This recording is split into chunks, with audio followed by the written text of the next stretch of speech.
இயேசுவின் நாமத்தினாலே உங்கள் அனைவரையும் நான் வாழ்த்துகிறேன். இன்றைக்கு கூட நம்ம பார்க்க போற தலைப்பு என்னன்னு பார்த்தீங்கன்னா, where there is light there is no darkness. வெளிச்சம் இருக்கிற இடத்துல இருள் இல்லை. இந்த இடத்துல வெளிச்சம் என்பது என்னன்னு பார்த்தீங்கன்னா வேற யாரும் இல்லை, ஏசப்பா தான் வெளிச்சமா இருக்கிறார். ஓகேவா? இருள் என்னன்னு பார்த்தீங்கன்னா சாத்தான் கூறிய கிரியைகள், பாவம், சோகம், ஸ்ட்ரெஸ், ஆங்ஸைட்டி, டிப்ரெஷன், இந்த மாதிரி இருள் கூறிய காரியங்கள் என்னன்றது நான் விலாவரியா சொல்லணுன்ற அவசியம் கூட இல்லை. உங்களுக்கு எல்லாருக்கும் கண்டிப்பாகவே தெரிஞ்சிருக்கும். கண்டிப்பாக இந்த நீங்கள் யோசிச்சு பார்த்தீங்கன்னா நமக்குள்ளே இருளுக்கான கிரியை இருக்கான்னு பார்த்தீங்கன்னா கண்டிப்பாக சிலது இருக்கும்ல. பொய் சொல்கிறது, பாவம், அதுக்கப்புறம் கோபம் வர்றது, இல்லை ஏதாவது இச்சைகள், இல்லைனா ஏதாவது ஒரு அடிமத்தன்மை, இதெல்லாம் நமக்குள்ள கண்டிப்பாகவே இருக்கும். இதெல்லாம் இருளின் கிரியைகளாக இருக்குது. ஏசப்பா நமக்குள்ள வாசம் செய்யும் போது இந்த இருளின் கிரியைகளுக்கு நம்ம மீது அதிகாரம் இல்லை. ஓகே, அதான் நான் சொன்னது போல வெளிச்சம் இருக்கிற இடத்துல இருளுக்கு இடமே இல்லைங்க. ஒரு ரூம் ரொம்ப இருட்டாக இருக்குது, ஆனால் அந்த இடத்துல நம்ம லைட் போட்ட உடனே என்ன ஆகுது, வெளிச்சம் வந்துடுது. கரெக்டாக? ஸோ அதே போல் இருள் நிறைந்த நம்ம வாழ்க்கையில் நம்ம ஏசப்பாவை ஏற்றுக்கொண்ட உடனே நம்மளோட இருளான வாழ்க்கை வெளிச்சமாக மாறுது. அதாவது இப்படி வேணா சோகமான வாழ்க்கை ரொம்ப சந்தோஷமாக மாறுதுங்க. அதாவது மரணத்தை நோக்கி சென்றிருந்த வாழ்க்கை நித்திய ஜீவனுக்கு உள்ளாகுது. ஸோ இன்றைக்கு கூட நீங்கள் ஒருவேளை ஏசப்பாவை ஏற்றுக்கொள்ளாமல் இருந்தீங்கன்னா, I pray in Jesus' name that you receive Jesus because he is the light of the world. நீங்கள் கொஞ்ச நாள் யோசிச்சுட்டு இருந்திருப்பீங்க, என் வாழ்க்கை ரொம்ப இருட்டா இருக்கு, என் வாழ்க்கையில் சந்தோஷமே இல்லை, ஒரு சமாதானமே இல்லை அப்படின்னு.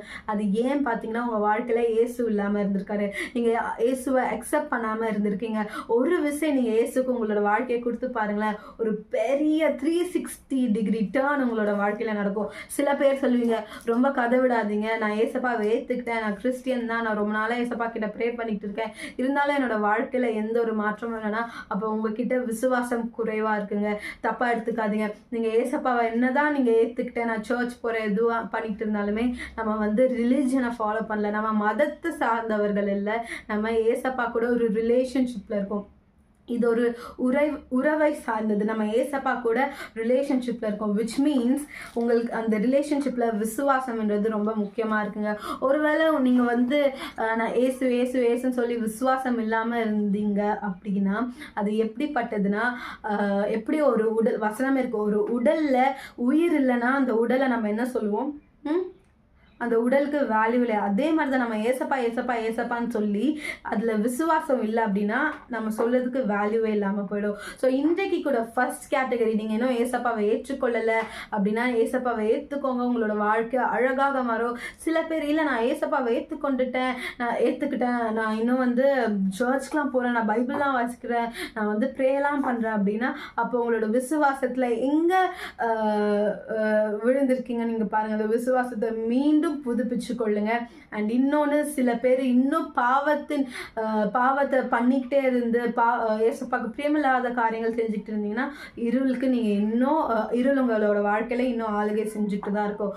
ஸோ ஜீசஸ் இஸ் த லைட்டுங்க. அந்த வெளிச்சம் நமக்குள்ள வந்துடுச்சுன்னா இருள் நம்மளே மேற்கொள்ளாது. ஸோ இந்த 3 கேட்டகரியில நீங்கள் எதில் இருந்தாலுமே அதுலேருந்து மனம் திரும்பி ஏசப்பாவை ஏற்றுக்கொள்ளுங்க. இருளான உங்கள் வாழ்க்கை வெளிச்சமாக கண்டிப்பாகவே மாறும்.